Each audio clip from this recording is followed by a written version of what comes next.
and welcome to Fairyland Cottage. Thanks for joining me here this week. Today I'm going to show you how I wash my hair.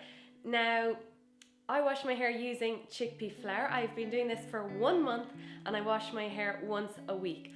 I have found the results fantastic, so I'm going to show you how I make it. Now, chickpea flour has been used to wash hair in India for such a long time, and it is known to actually clean hair, and it also contains protein, and we all know that hair loves protein.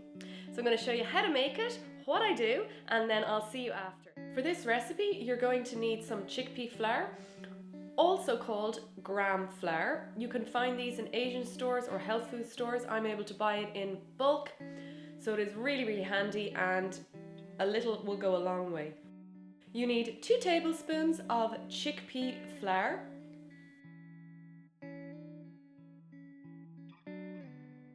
into that just add some water, just enough so that it makes a nice paste. Mix it with a fork. You want to get rid of all the lumps. And keep mixing it until it's a nice, smooth, liquidy paste. Next is the hair rinse. For this you need some lemons. And you need 1 or 2 tablespoons of apple cider vinegar, depending on how much you like or dislike the smell. The lemon juice counteracts the smell of the apple cider vinegar, I think. 2 tablespoons of lemon juice. Next is time to wash our hair. So you're going to put this shampoo onto wet hair and just plop it onto your hair. There's no easy way to do it. It is a little bit messy, and your shower will have yellow bits in it, but they'll just flush down nicely into the drain and they don't cause any harm. And the chickpea flour cleans the hair through, so just massage it in all over your head, making sure you really massage your scalp nicely. And now just rinse it off in your shower. I'm showing you in my sink just for demonstration purposes. Rinse it off. Make sure you have it all out. Get your lemon and apple cider vinegar and just fill the rest of the glass up with water and just pour it over your hair. Towels aren't the best thing on their hair because it kind of frizzes it a little bit. So a cotton t-shirt is the best thing to use to dry your hair.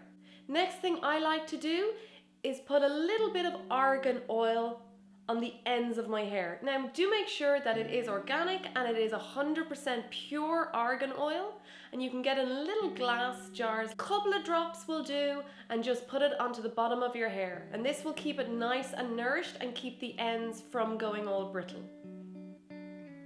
I like to blow dry my hair upside down because it just gives it a little bit of body. Make sure the setting isn't too hot because heat will break your hair follicles.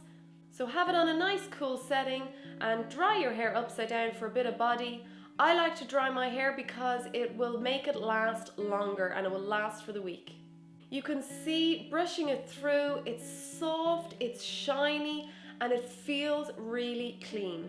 So there you have it. That's how I wash my hair using chickpea flour. Now, you don't have to use the rinse. You can use that maybe once a month if you like. That was just an extra. I wanted to show you what I do sometimes. So this is the hair when it is washed. I'm really happy with it. It feels really nice and soft, and it looks and it feels clean. You just know that feeling. So I was dubious before I started using chickpea flour. I thought, how is this really going to work? I promise you, it has really worked for me. Now, if you want me to do a more thorough video on just the no poo process, because it is different for everybody's hair, just leave me a comment down below and I'll do a video just on that. Let me know what you think if you use it. I have found it absolutely fantastic, much better than I was expecting. So let me know down below how you get on. And head over to Instagram and say hi to me there, and thumbs up if you like the video as always, and share it with anyone you know who's trying to get off shampoos, traditional shampoos, and move to something a little bit more natural. So that is it for this week. Thanks for watching as always, and I'll see you next time. Bye.